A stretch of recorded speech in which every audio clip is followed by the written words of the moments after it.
This is Keep Up. I'm your host, Cynthia Dill. It's Wednesday, September 10th, 2025. I'm in my Cape Elizabeth studio and pleased to have with me tonight State Representative Jonah Wheeler. Welcome to the show, Jonah. Thank you, Senator, for having me. Pleasure to Well, be and here. please call me Cynthia, and I will try to remember to call you Representative. But Okay. I'll do my best. Well, I thought we would launch right into your very interesting political career, but I do feel compelled to acknowledge the political assassination of 31-year-old Charlie Kirk, who was a conservative activist and one of the co-founders of Turning Point, which was a large youth organization that really got engaged in politics and helped President Trump win. And it's sort of ironic that he was speaking in Utah today at a public college, an American comeback tour, with the idea that there was going to be a debate on issues that are important to American society. And instead of hearing him, instead of debating him, a coward, a killer, a murderer, shot him dead. And the country is really reeling because of this spasm of political violence that we've been experiencing. And it's especially heart-wrenching because this young person was just really pouring his soul into politics as a young man. He was a father, he has two kids, and and here I am having you on as a guest, a young man pouring your heart and soul into politics and taking stands, speaking out, welcoming debate. And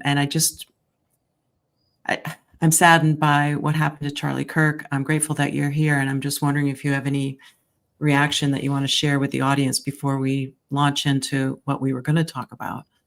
Well, thank you. I was just on my phone right before we got on here today, and I had to do a double take. I thought I was in a fever dream. It didn't even seem real because, like you said, this is a person who's put a lot of passion into politics and has brought young people out to debate, to get involved, to engage on the different issues. And, whatever you might think about him politically, that's what he was doing. He was advocating for his political beliefs.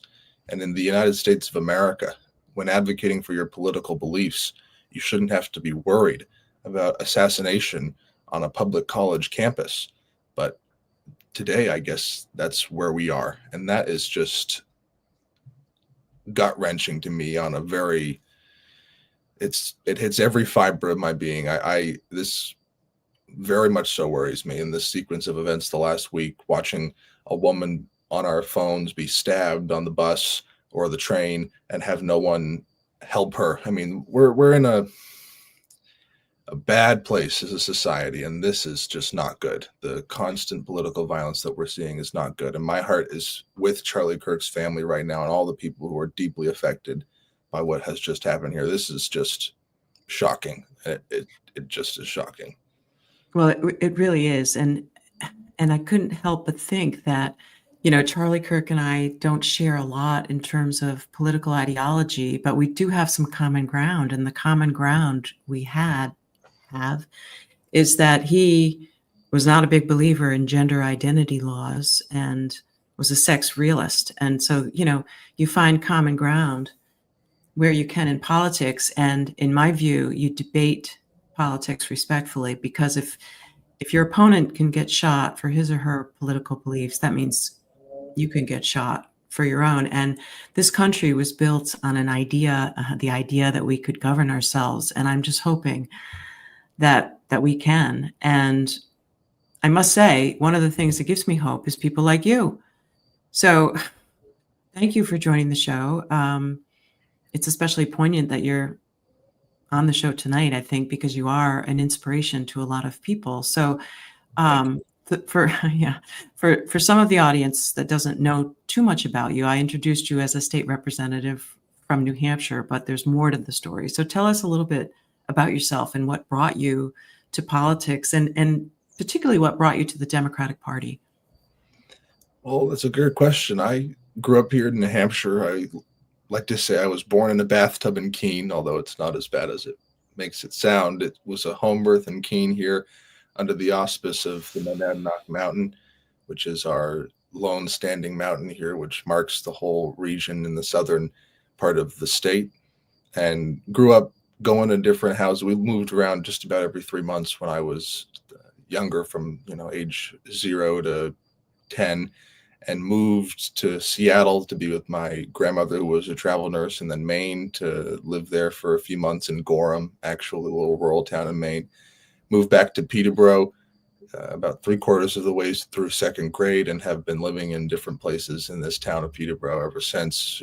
Lived in 3 out of the 4 low-income housing places that we have here in town, a lot of the different apartments, and have been able to live in every little bit of town here. So I moved around a lot. We had a very precarious but lovely childhood where we made it work up against a lot of economic forces that were trying to keep my single mother down, me down, my sister down. We were able to find grit as a human being and work with our community to make it work, and to feed ourselves every night, to find a roof to sleep under every night. And that childhood of poverty and the precarious nature of things that can come from that, but also the love that can be found in friendship and neighborly community that can happen when you say, I'm in need of help, and then people assist because you've helped them, because you're neighbors with one another, you know each other, you receive that care because you're somebody who has put something into the community. And I saw what brought me to the Democratic Party was a country being run by corporations. It was a Democratic Party in the 2016 campaign that had completely metastasized itself around the Clinton campaign, and didn't want to see any real change when it came to the corporate funders of the Democratic Party that allowed it to be in the place that it was.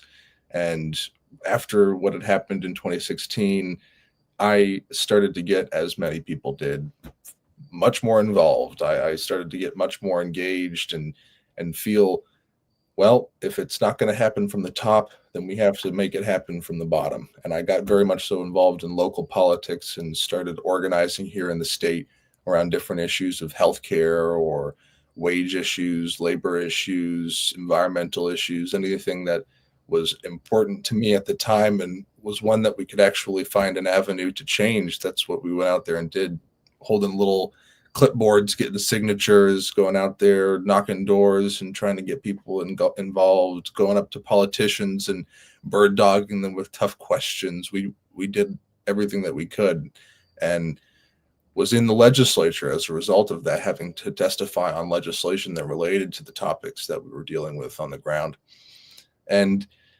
ran for the legislature as a result. There were 2 Democratic state representatives who represented my district. One of them had served for 8 years. One of them had served for 26 years. Both of them, I thought, had done a decent job, but up against what I thought the country was going through, this undermining of our constitutional republic that was happening from the establishment of both parties, who would more rather see a much more oligarchic form of government than they would a republic in which every single one of us can be elected to a position like state representative and advocate for our communities. You can't just be decent up against enemies like that. You have to truly believe in what you're doing in politics. You have to want to be there 24/7 to represent the public whom elected you to serve. And I didn't know if I would win exactly, but I was crazy enough right out of high school at 19 years old to try to run against both of them and say, I understand you're both doing a good job, you're voting the right way, but what we need is people who are going to actually go out there and build community. And you did win. And I did. I got first place. Which was. And for people who don't know, I mean, you described Peterborough as a place where you grew up and some apartments in low-income housing, but Peterborough itself is somewhat affluent and pretty progressive. Is that right? It is. It's got a very liberal history these last 20 years, especially after the Bush era. And it is a very affluent community, although, as with most affluent communities, there's a very tight knit, affluent part of the town that kind Right. of gets decided, the whole. But yes, it is a very, very wealthy community, and working people here, especially now, are having a hard time feeling represented. I mean, all of us who have staffed the restaurants and the ball bearings and all these different industry that once existed and still exists here in the town are being pushed out by the high prices of homes and by the Yeah. terrible It's the nature of story our of the economy small today. town America. That's right. That's right. And so that's why I ran for office. And then the Democratic Party has just historically, for me, when looking at the legacy of somebody like Franklin Delano Roosevelt or John Kennedy or Jimmy Carter or any of the giants of the party who had ascended to the presidency or any of them who had served throughout the government here in our country, the Shirley Chisholms and all these people of great character and civil rights and trying to move the country forward in a place that actually meets the principles of what we're trying to achieve that had been laid out on paper in the Declaration of Independence and in the Constitution. Unfortunately, with the DLC in the 90s and some of the changes that happened under the first Clinton administration, and then the continued corporatization of the party over the course of the last 20 years from then, it has become a shell of itself and has adopted issues like the one I'm sure we'll discuss later today, which has kept these divisive conversations going in a way that has completely undermined the material reality of the world and completely disrespected women in a lot of ways. And we've done that. I don't know if any one of us has an exact answer as to why, but we've done it. And it's made the party absolutely toxic in a lot of ways on this issue and a whole host of other issues on all the other. There's a lot of different of these extreme social issues that the party has adopted, which has made it from once a working class party that cared about labor rights and making sure that we protected the economic rights of the people in our country to one that seemingly only cares about changing its culture. And that's an interesting place to be at. It certainly is. And you are a Democrat who has won now twice. But you've taken a stand against your party on the gender affirming care and gender identity issues that we're going to get into in just a minute. I was a Democrat. I served in the legislature in Maine as a state representative as well as a state senator, but recently left the party for the very reason that you just said, which is well, I didn't really leave the Democratic Party. In my view, they left me. And the issue that was the turning point for me was the adoption in Maine of gender identity laws that, in my view, discriminate against women, and in Maine, adopting gender affirming care as a right and allowing minors, 16, 17-year-olds, to, without their parents' consent, to get so-called gender affirming care that I think is quackery, that I think harms children, that I don't believe there's a scientific basis for it. So that's kind of where I was. And through my work on that issue, came to learn about you and your very brave stance as a Democrat, as a first-term Democrat, as a 19-year-old, standing up against the Democratic Party in New Hampshire. So set the stage, please, if you would, for your first term. And the issue that came up around, it's almost embarrassing for me even to say it, bottom surgery, which for a lot of people is just a barbaric concept, but you had the debate. So tell us about what the legislation was, why you took a stand, and what it was like to stand up against your party as a newcomer, as a 19-year-old, as a Democrat. It was very interesting. I was in my second term in the legislature, and we had been dealing with many different issues, and it wasn't the first issue that I had a difference with my party on. There were a couple of different gun control pieces of legislation which I didn't think fit well for New Hampshire and didn't protect people's civil liberties in the way that needed to be protected here in the state. And so I had already gotten into a little bit of trouble in the first year, but this was a totally different ball game. I had them try to take my committee away from that first vote, but this one, people, after I gave my speech on the floor, which I decided to give the speech on the floor after deep thought about this issue. When the bill was going to come before us on the floor, I read thoroughly the different points from both sides of the issue, trying to look at the medical establishment's orthodoxy on this issue. It is gender affirming care. We have adopted it as the notion, the classic that the ACLU and all the advocates for this will say is that they have all the major medical Right.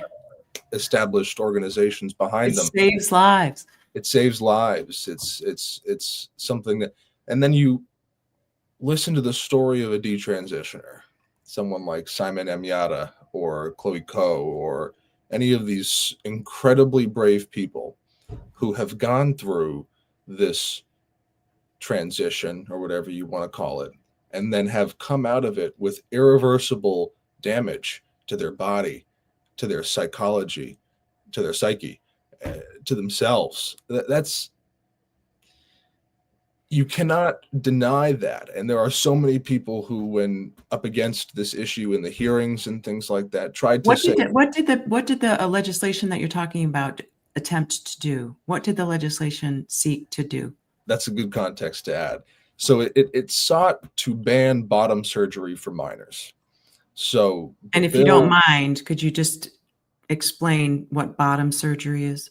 I absolutely can. So there are vaginoplasties, and then I'm blanking on the phalloplasties, which both of which are very intrusive procedures that involve the splitting of the phallus and inverting of it, or the vice versa, the outverting of the vagina. And it is something that has, when you listen to the stories of these detransitioners who have gone through it, who have detransitioned in their adult years, leads to some of the most, it is a very intrusive procedure. And, I don't want to get too graphic, I suppose, here, but it's one that if you look up very quickly becomes graphic. And the story that is told by these people who have gone through it and tried to find their way out is quite horrific, because it's an irreversible procedure. Once you go through a phalloplasty or a vaginoplasty, there's no coming back from that, and your sexual function in many ways is completely not entirely removed, but it is greatly diminished in that you may never experience an orgasm again. You may never be able to pee correctly again. There are some core functions to the body that can go very wrong from bottom surgery, and this is something that, again, is completely irreversible. So when you're a 16 or 17 or 18-year-old child, 16, 17 child, someone under the age of majority, however confident you might be in your decision, you don't have the mental wherewithal to be able to make a decision that has such long-term impacts for your entire life, which could be another 80 years of life on this planet. And so the bill would make that illegal? It would make it illegal. It would ban the procedure for people under the age of 18. And what was the if you could just, like, in a nutshell, like the people who were speaking on the floor in, like, I guess, against the bill to make it illegal, so they were proponents of bottom surgery for minors, what was their best case? One of the interesting moments I had was right before the vote. There was a 2-day marathon session in the beginning of the year where we were dealing with a bunch of different legislation on the floor. And the day prior to the vote, where we thought the vote was going to be on that day, I had a bunch of my Democratic colleagues and former friends, people whom I was quite close with, who I'd known for a long time here in politics, who were very much so lobbying me. And the whole, for the entire day prior to that, I had been getting calls. And as soon as someone found out that there was potential that not that I was going to give a speech, but that I was going to vote for this bill, I had the whole national lobbying effort of this issue descend on my cell phone number, which is 603-831-9916 if anyone wants to. But I had to deal with all those calls, and then the day before, we were talking in person to some of the representatives who are transgender themselves and people who had supported the issue. And the crux of their argument against this bill was not in favor of bottom surgery so much as it was, if you support this bill, you're supporting an anti-trans movement that is undermining us nationwide. So it's not that this bill in particular is bad, although it is what they would say, but it's the fact that you're supporting something which is anti-trans that will lead to the suicide of children who are transgender. That's what you're going to do, Jonah. If you do this speech, you're going to, can you live with that? Can you live with children who are going to commit suicide because of your vote here today? And that was their argument. And what were the numbers like? And did your vote make a difference? Were the numbers, describe just the numbers in New Hampshire, because they're crazy. Great point. So we have 400 legislators in our house. I forget to mention that sometimes because I'm just so used to it, but every 3,500 people in the state of New Hampshire, all of our constituents, gets one representative. So there are 400 of us. It's most democratic body in the country, and I think one of the most democratic in the world in terms of proportional representation. So that's a good thing, but it's also meant that we have, when things are very tight, as they were last biennium, a very close composition. We had 200 Republicans and 198 or 197, depending on the part of the year, Democrats. So we were in virtually a tied legislature, just as your legislature is in Maine right now. And it made it very interesting on the floor. Every day, you didn't know who was going to have the majority on the floor. So one day, we in the minority party could have been the majority, and vice versa. So this vote mattered on the floor. It certainly did. And that's partly why I was so apt to give the speech. I was going to vote the way I did after extensive research regardless, because I knew it to be the right position. And the only tactic used in opposition was a bullying effort trying to get me to, essentially emotional terrorism. Oh, you're my friend. How could you do this to me? You're going to be the cause of the suicide of children. How can you live with that? Very, very emotionally powerful things being said in the aim of trying to get me to falter, but I would just bring it back to the issue constantly, and they didn't necessarily have any way to truly debate whether or not somebody under the age of majority should be getting bottom surgery. So anytime I would try to bring it back to the issue, they would say, well, no, it's not necessarily about that, because you're not listening to transgender people who have gone through this. You're not listening to the people who will be harmed from the impact of this bill being passed. And I said, no, I am. I'm trying to find here a balance between the protections for the civil rights of all people in our state and the protections for children from making an irreversible decision to their body. And that they could not possibly have informed consent about. They couldn't possibly, they can't get a tattoo, they can't buy a pack of cigarettes, they can't buy beer, but they can make a decision to have this irreversible surgery. I can't even. So I'm so happy that and they'll say, oh, but it's after years of therapy and all these things. Even after years of therapy, if you're a child, you don't have the wherewithal to make an informed decision on that, as you just said. You don't have the wherewithal to make informed consent on a decision that is so impactful as that.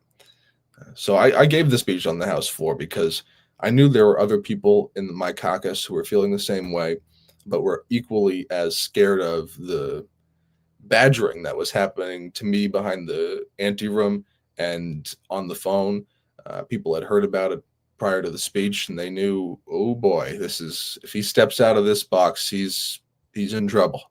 And so I didn't want to cower in my seat and just hide behind a vote. I'm a representative in the state legislature that's been around since the 1680, if you count the provincial government. I mean, I have an obligation to speak up to my position here, especially if it's one that's counter to my party in the way that this one is. And so Create the record. It's important.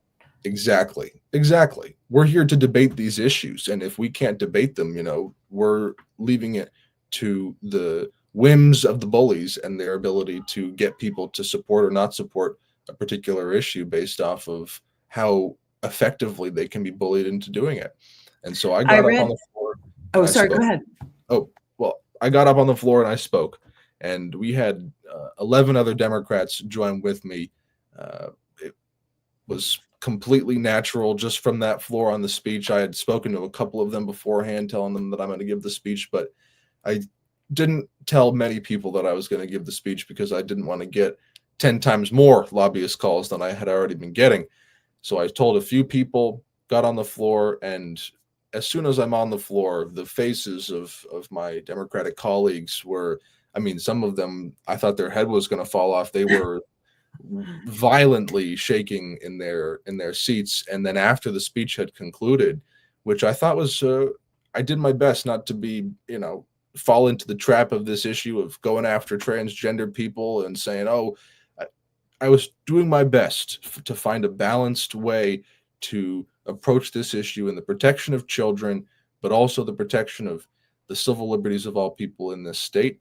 I spoke to that in a very, I believe, moderate and sensible way, and then went to go to the bathroom to hide until the vote, basically, so that I didn't have to deal with any of the blowback. But as soon as I'm going to the bathroom, I'm going to the ante room, there's a crowd of Democratic representatives whom had left their seats just stirring in the ante room at this time. And one of them, Allison Knabb from the North Country, tells me, "What are you even doing here? You don't belong here." And I looked at her and I said, "I was elected by my constituents just as you were, Allison. That's what I'm doing here." And she goes back at me. And then my ranking member, Linda Harriet Gothright, had sort of manifested behind me and put her body in between us. And I didn't even realize at the time because I was so tunnel vision focused on her, but we had sort of gathered this large crowd of people that were all about to start screaming at me. And if you listen carefully on the video of the House session, you can almost hear the yelling in the back room of the antechamber. The clerk had to come out of his seat on the dais and come into the back and say, "Stop it. We can hear you." I mean, the chaos that was happening in the anteroom was palpable. And I just went back to my seat, sat down, and finished the day. And then, I'm not on social media. I don't have it on my phone or anything like that. So I was checking it later that night on my computer and realized that this had, gained a lot of attention. I knew how many emails and calls I was getting. So I thought, oh, maybe something went a little viral here. Someone told me that it did, but I didn't really believe them. I thought viral meant, New Hampshire viral, a couple of tens of thousands of people. But this had really caught fire online, and that was amazing to see how many people, such as yourself and all these different thousands of people across the country, former Democrats who had felt isolated by this issue, couldn't run for office again, couldn't speak up in their local town Democratic community, couldn't even have a conversation with another friend of theirs about this issue at dinner for fear of social isolation or cancellation from their job or not being reelected for this particular issue. I mean, it had become the orthodoxy of the party. And regardless from my speech, it was beautiful to see all these people who had been stamped out by a party who had taken this orthodoxy up and seeing somebody who actually could speak up about it and actually starting that conversation again. And there were a lot of people in town here who had felt the same way as I did, but similar to all of us, didn't feel like they could speak up because they thought, am I the only one who believes this? Am I the only one who's willing to stand up to this craziness? So I guess I'll just stay quiet. But it's the same principle as when you're in class and everyone has a question, that first person to raise their hand and ask it, even if that might run the risk of seeming dumb, ends up answering the question for everyone else and starts the ball rolling on the conversation. And that's what I wanted to do there, was be the first domino to fall here in this conversation in New Hampshire about how we can get the orthodoxy not as tight gripped around the neck of the party, so that we can have a big tent that once again encompasses people from a normal side of the social issue spectrum. It's what I'm going to say, you know. Now, this was the bottom surgery bill. You said it was in your second year. Does New Hampshire have a legislative session that lasts 2 years? It does, yeah. So it was the second year of your first term? Yes, ma'am. Yeah. So Okay. we have a recess in July and August, and then we come back for the second year of our term. And your first term was under Governor Sununu. Mm-hmm. And am I right that the other state rep from Peterborough voted with you on that bill? He did. Representative Okay. Peter Leishman voted with me on that bill. But then you had to go. You went back to your district and had a gathering at the town hall, I believe, and the place was packed, and you again had to sort of stand your ground. Am I correct in that analogy? That was this year. Oh, okay. Last year's bill, we did have a town hall after that, but it wasn't anywhere near what this last year's was. And it was actually a pretty good conversation about, I thought, the issue of bottom surgery. And I think a lot of people, as happens every time that I get up in a town hall event and talk about this issue, people start out with the assumption Jonah Wheeler is a 22-year-old who's trying to find an issue that is going to give him a lot of attention and get him to be, you know, some Joe Manchin style of New Hampshire politics. And then they hear me talk about the issue and my thought process in coming to the vote that I did, why I voted the way that I did. And at the very least, people always leave saying to themselves, I think he's a lot more thoughtful about this than I did when I first came in here. And and your constituents definitely did, because you were reelected. I was just about to say, they tried very hard to get a cudgel in there. They ran, the woman who I ran against and won against last time, Representative Ivy Van, ran again. So we had the year of rematches, is what I was calling it, before the president dropped out of his own race.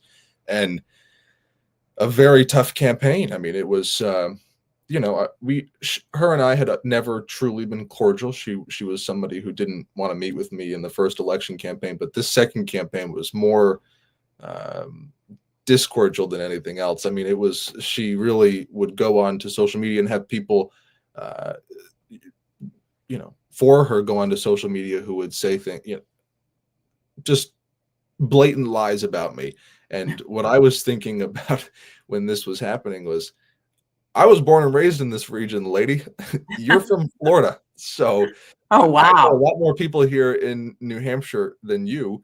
And you may have lived here longer than I am, but when you're born here, that's a different kick. And so yeah, I think that showed in the election results, where she got third place and the margin was somewhere, you know, 300 votes between her and I and 150 votes between her and Peter.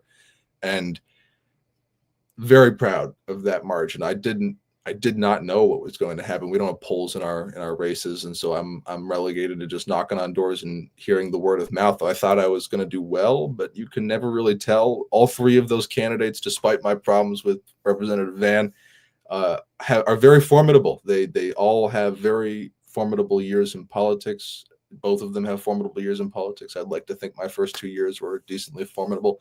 So all three of us had a message to give and a reason to vote for us. So you never knew who was going to win exactly. And it wasn't one of those super backstabby campaigns. So we were running on mostly the merits, kind of.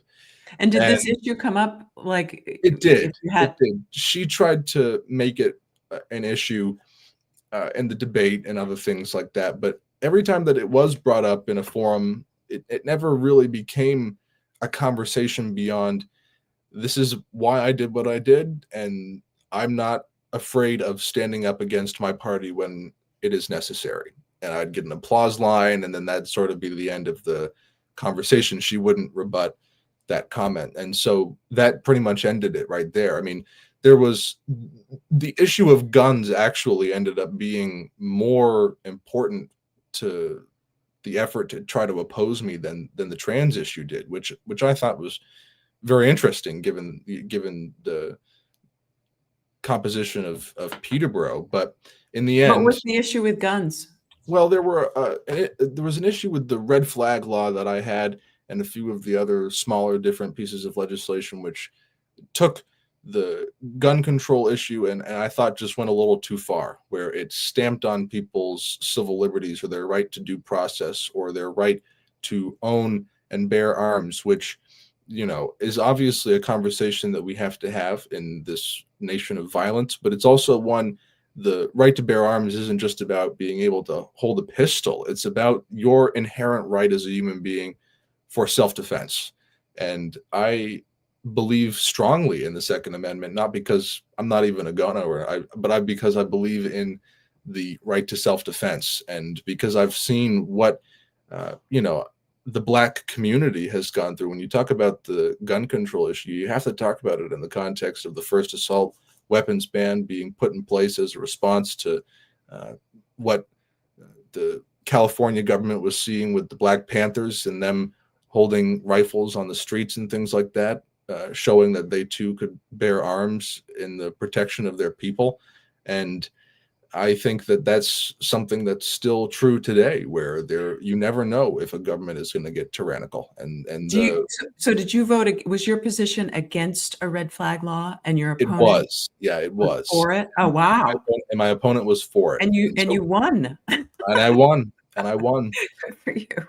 I was on the criminal justice committee. I knew the issue to the T, and I think a lot of people thought that they could get up there and say, you know, similar to the trans issue, you're going to kill my child because you're going to be responsible partly for the death of a child and the death of a person because you're not standing up for the issues which could control guns here in our state. And I said, well, that is not true, in a very interesting way to go about your position.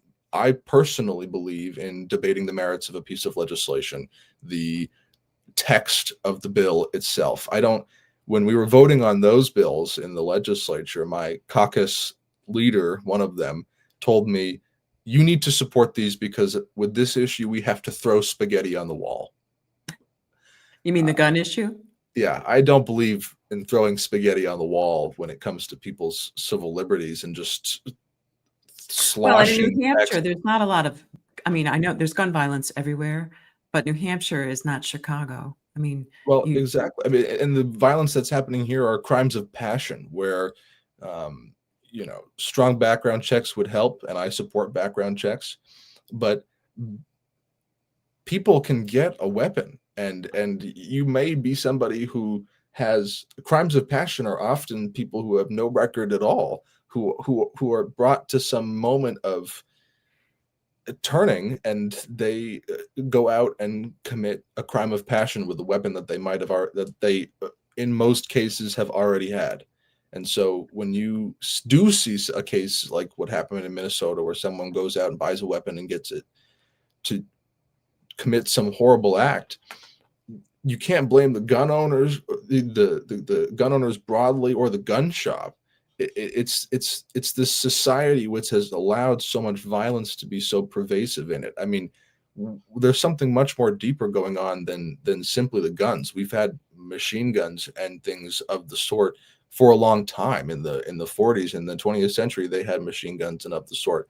Were there these mass shootings from seemingly normal civilian people who are brought to the brink of some catalyst point and fall off the cliff and commit some violent act? That was not happening very much, except exclusively in this era of the 21st century. And so I'm not sure, although I do believe that there are background checks and stronger gun policy that we can put here in the state, that going as far as taking away someone's right to due process by allowing a red flag order to be put in place by a judge and have that judge take away all their weaponry without any due process or foreknowledge from that person themselves. That isn't sensible policy to me. And that is sort of what they were doing with the red flag law. And so those two issues, the red flag law and the trans issue, they brought them up. They tried to debate them in the election, but like we've mentioned, I won first place, and it's because I believe I approached it from a sensible point of view. I'm not out there saying, "Yeah, I supported the Republicans, and I'm against gun control, and I want you to have your guns," or "Yeah, I hate those transgender people. I really want to go after them." That wasn't what I was doing, nor the way that I approached it in any way whatsoever. I was trying to find a balance between tough issues that have divided those two parties for so long. And when you're dealing with the actual text, it's much easier to hone in on a specific part of the issue and say, is this text appropriate for state statute here in New Hampshire or not? And those issues are, the devil is in the details when it comes to laws. I mean, it makes, you can have a talking point, you can have a soundbite, but when it comes to law, the devil is in the details. So it's amazing to me that you were opposed to red flag laws and opposed to so-called trans bills and won your second election with flying colors. So the second time around, there's a new sheriff in town, Governor Kelly Ayotte. And the numbers, I think, were kind of still very, very close, nip and tuck between Republicans and Democrats in the House. But there was more legislation, and you once again took a principled stand. So what happened most recently in New Hampshire? It's, the headlines are, it's the first state in New England to ban gender affirming care, so-called, for kids. And that makes me very happy. And I'm so grateful to you for the work that you did to get that legislation passed. I wish that in Maine we had people like yourself who are thoughtful, willing to take a courageous stand against the mob. But I think one way to do that is to learn how it was done. So tell us about most recently the legislation that was successful and your role in it, please. Well, this last year we had a number of issues that dealt with the transgender topic, to put it colloquially, I suppose. Those were House Bill 148, House Bill 377, and House Bill 712. And those three bills, which did have parallels in the Senate, but the House bills were the ones that were the main vehicles this term, dealt with House Bill 148, the colloquially known as the sex-based spaces bill, which affirmed the anti-discrimination law in our state, which includes all protected classes, and said very eloquently, as it does in the anti-discrimination law, which can be read in the bill, that none of these classes can be discriminated against, and if they are, they have remuneration available to them in the state government. But in these three limited instances, those being sports, locker rooms, laboratories, businesses, organizations, and municipalities can determine for themselves what sex is allowed in a particular private space. And that is that was the orthodoxy for about 300,000 years prior to 2015. And it has been labeled as the bathroom bill, which I'll get into in a moment when we talk about the event. The other two bills, 377 and 712, dealt with 377, which banned puberty blockers and sex change hormones for people under the age of 18. That was something that didn't get done in last year's session. Governor Sununu had trepidations about it, and so it was removed from House Bill 619, leaving the bill just the ban on bottom surgery. And this year, we were able to bring it to the Health and Human Services Committee and get it through on the floor on a partisan basis. It was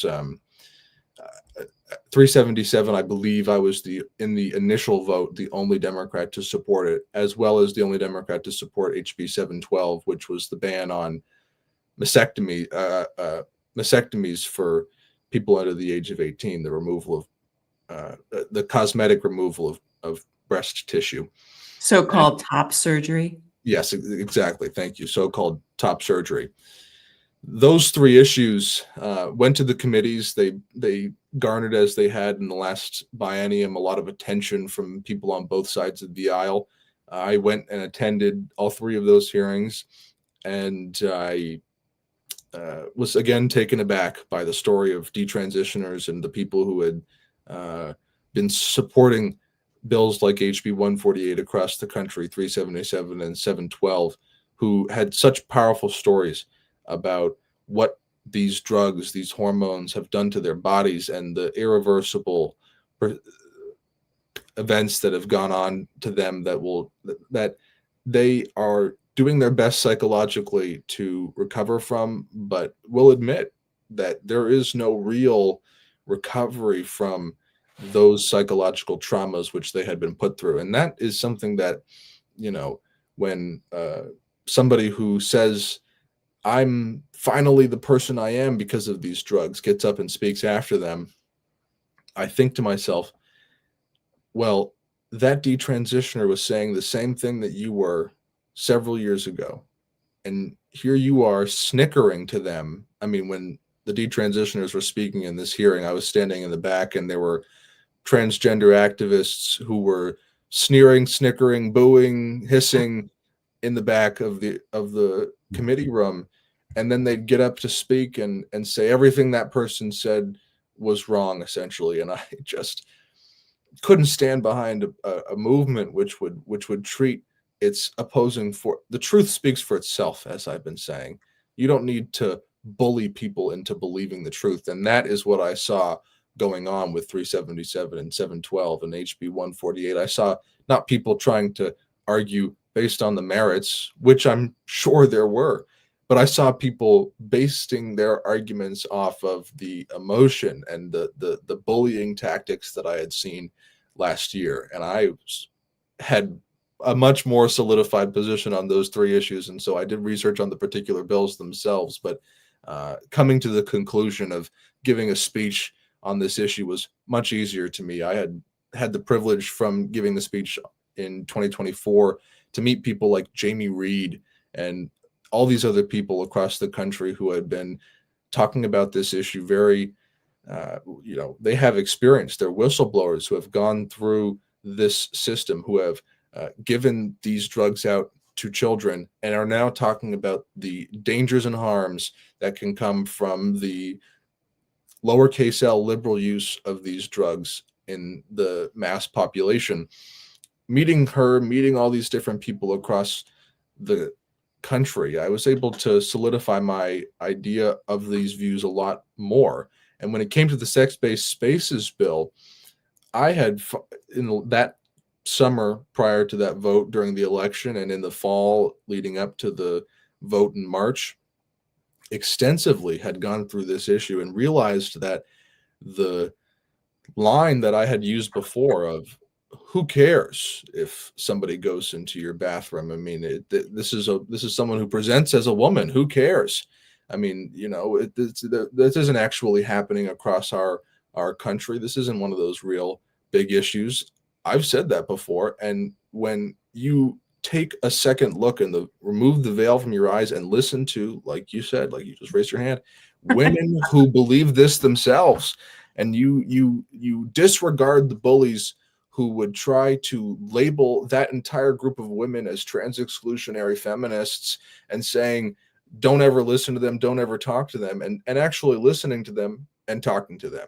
And when you do, it becomes very clear that the material reality of our world when it comes to sex, biological sex, something that is an immutable fact of reality, is absolutely under threat from an ideology which believes in sex assigned at birth, which It's nonsense. is exactly 20 years ago, that would have been considered, maybe at the very least, very, very, very niche, collegiate level social discussion. And here it is en masse. Oh, the jargon of the ideology. It's like, unless you say it, you're somehow a right-wing bigot.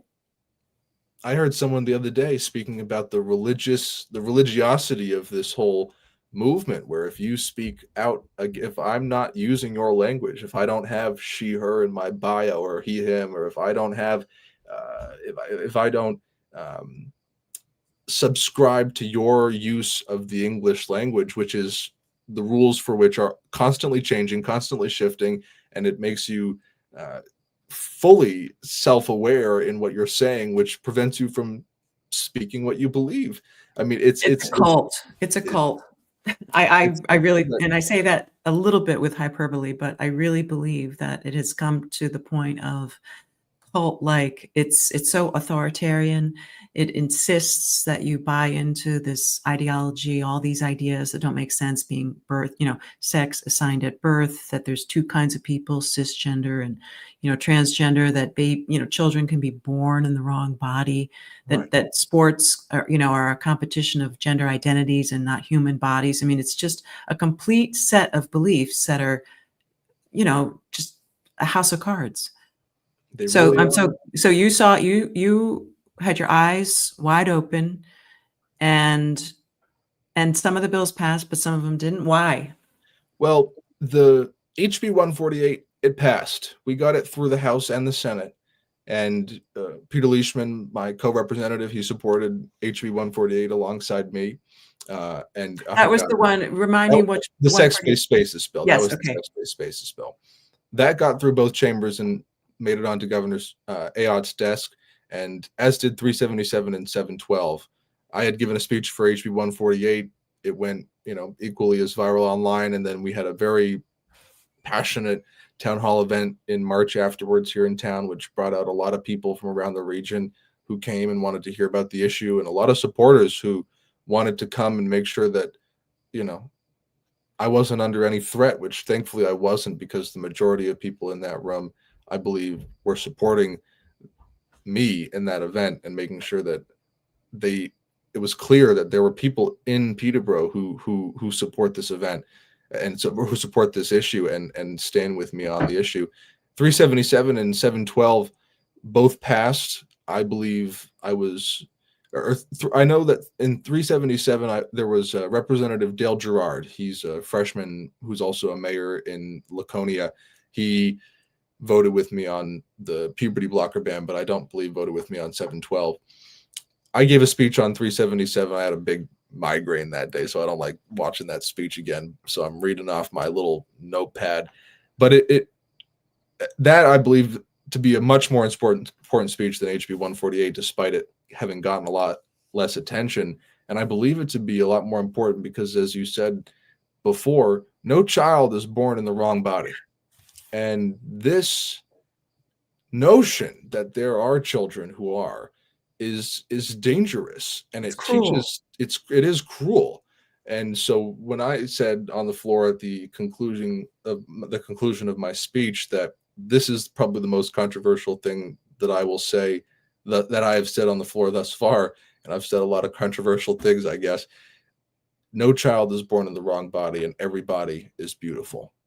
And that shouldn't be controversial, but it is, because that is the crux of stepping outside of that orthodoxy. Because to believe in that ideology is to believe inherently that you are born in the wrong body and that you need medicalization to meet who you truly are as a human being. I don't believe that at all. I believe there are gay people and lesbian people and people who people come in all shapes and sizes and all different perspectives and backgrounds, and every single one of us is beautiful. Whether you're short and tall, lean and stout, whatever you might be, you are a beautiful person, and you should feel beautiful in who you are without intervention. And an ideology which tells you that you need intervention to feel affirmed to who you are is one that is not with your best interests at heart. Oh, and it's not even just that you need it. It's so moralizing. It's like you should do it. It's almost like, if you want to be part of this group of, now Democrats, basically, that's what you have to do. And it's so harmful to kids. It really is. I mean, I So don't you know. banned gender affirming care for minors, but not all minors. If they had been on this regimen, they can still continue. Is that right? Was that like a compromise? That was the state senate coming in at the last minute and saying, for some reason, they really couldn't produce one.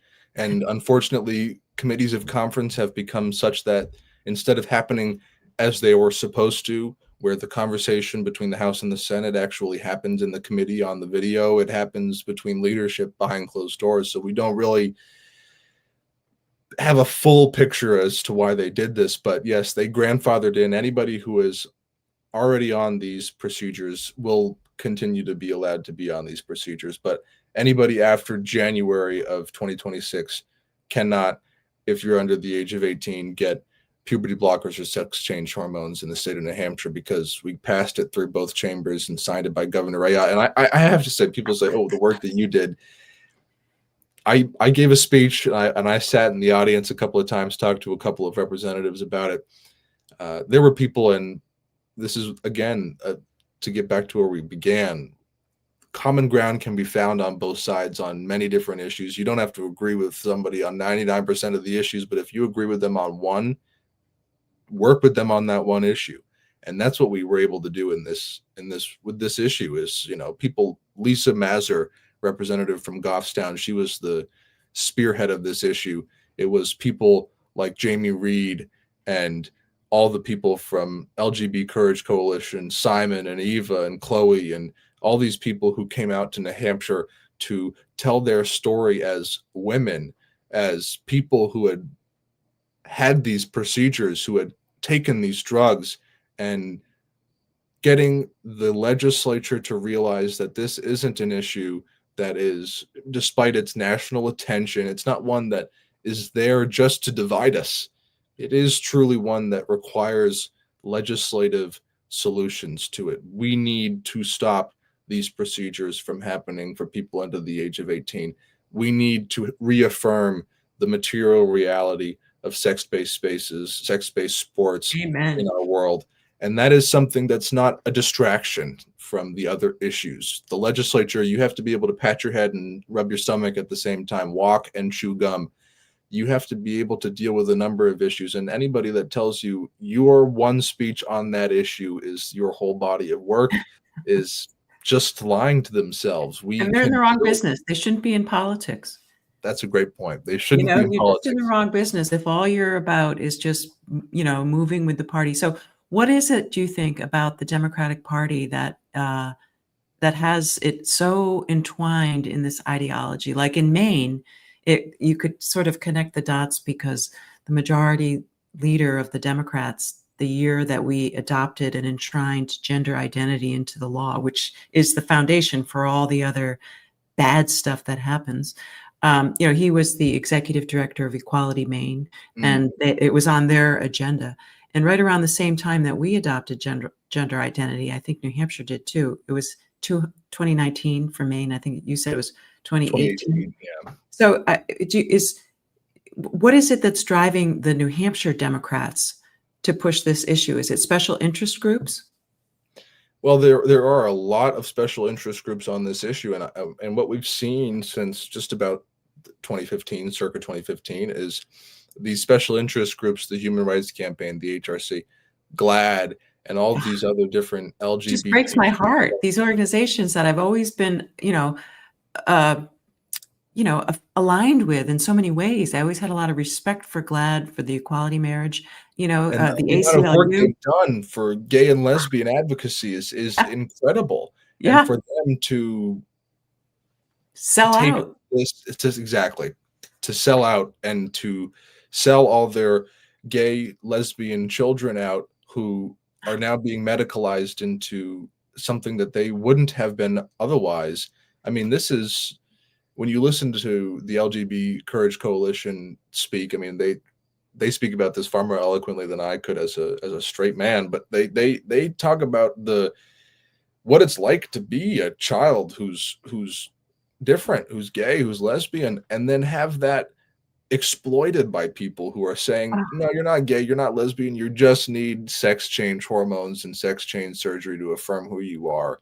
And to see this happening to people across the country, oh, you're just making that up, Jonah. No, look up people who have gone through Yeah. this and have come out of it begging legislatures across this country to protect the rest of the children so that nobody else has to go through it again. You think that's all fake? And it's such a profit making, it's a whole industry. It The is. the gender identity industry. It's like, we have the medical industrial complex just pushing this notion that somehow the medicalization of gender nonconforming kids is the solution. It's just the reverse of, I think, empowering people to be who they are. And so what do you think is next on the horizon? Like you and I, when we met briefly last week, I guess, which I enjoyed very much. And I must just point out to the audience that I had the pleasure of meeting you at a local place. I think it was Harlow's in Peterborough. And it was in the afternoon, so it was pretty slow, but two people on the way out kind of, gave you a pat on the back and a wink and said, keep up the good work. And that's like 2 out of 5 that were in there, which I thought was pretty neat. And so what do you think? I mean, is this something that you're going to, assuming you do run again or even next year, what's next in sort of addressing this problem, this ideology that's harming kids and really taking away women's rights and dignity and safety? Well, it's a great question. And, I think we'll see what comes. I mean, there's a lot of different issues that could come of it. I mean, care for detransitioners who have gone through this. We need to pass in some form or fashion a sex-based spaces bill in the state, as Governor Ayotte vetoed the one that was passed by both chambers of the legislature this last year. And why did she do that? Did she give a veto message? Her veto message, which I should have pulled up before this, but it's a 1 paragraph long veto message in which she states that she's a mother of a daughter who is in female sports and cares very much so about this whole issue and making sure that women are protected from discrimination, but that we run the risk of allowing discrimination against transgender people in passing legislation like this.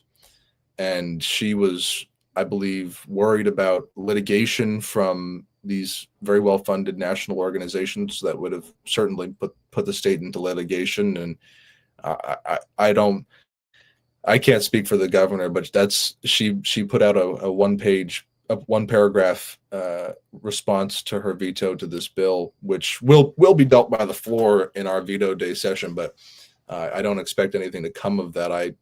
I will try to get more Democrats to join with me on this issue, but I believe Peter and I might be the only Dems again who vote to override the veto. We would need around 30 or 40 of us to override the veto on the floor.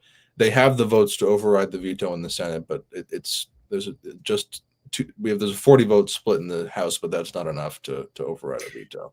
I read a couple of articles. I read a couple of articles that said, I don't know if this was correct, that like approximately 11 Democratic lawmakers walked out, took a walk, were excused from these votes. Is that your recollection? Well, there are people who don't show up in a day. So there's sometimes when a vote total happens, it'll show not voting, not excused, because people don't call the clerk and say, I'm going to be missing today. And so they're not there for that whole day. So it's not that they took a walk, but there are people are actually on both sides of the issue who, when it comes to this or any of the other controversial issues in the legislature, will get up out of their seat and go walk to the bathroom and abstain from the vote. On this one, HB 148, there weren't 11 Democrats that walked out. There were about 150 of them that walked out of my speech when I was giving it. But no, I think that every Democrat that was there meant to support it and made sure that they were in the chamber at the time to support it. So I think that might be just looking at the list and seeing the absences of the day, which 11 is pretty normal for an average session day. Well, Jonah Wheeler, as I said, we started the show lamenting the horrific and senseless death of a young man who was speaking his truth to college students, debating an issue that actually relates somewhat to what we're talking about. And I was pretty depressed and sad. But talking to you really makes me feel better. So I just want to thank you, really, sincerely, for the good work that you're doing. What can people do to help you, to support you in your work? Well, I guess I hate saying it, Send but money? there is a donate link on my on my page. But it doesn't have to just take money. What I say to people when they call me is, you got to advocate for the issues that you believe in your community. That's how you help me. Is we got to don't let yourself be bullied into silence. We need speech in this moment. Bad speech is countered not by less speech, but more speech, by better speech. And we can win because the truth is on our side. And as I said before, you can't bully someone into the truth. This truth speaks for itself and doesn't need bullies to keep it relevant. When in this moment, all of us, we can spend it scrolling and commenting at each other back and forth, or we can spend it actually trying to find solutions to these crises that we face in our world. I mean, there are so many issues in our world right now when it comes to Palantir and global crises, or poverty here in the states, and what's happening to people living in the wealthiest country on the face of the planet, healthcare and our environment, Housing. housing. Oh my God, housing. Yeah. Making our food eatable, our air breathable, our water drinkable. I mean, there are some serious issues that we need to deal with, and a vision that can be offered, but we have to do it together, and we have to do it in a way that actually brings together all these different principles, where somebody from the right, somebody from the left, someone from the center left, someone from the socialist left, all different spectrums of the political spectrum can come together and say, we might not agree on one issue or the other, but we are under the Constitution of these United States of America, this great republic, which has lasted longer than any in the history of our world. And we can either decide to throw up our hands and give it away, or continue it for another 250 years by putting those principles out on the table and debating them in a really and serious way. So how do you help me? Get involved in your local community. Go out there and advocate for what you believe in. That's what you can do to help me. Well, Jonah Wheeler, state representative from Peterborough, New Hampshire. Again, sincere thanks for joining the show, and I hope to have you back sometime. Thank you, Senator. I'd love to come back. Always a pleasure. Okay. And it was a pleasure meeting you. I'm so happy you got to come and meet us here in Peterborough and see us down here. Pleasure is mine. Take care. Bye-bye.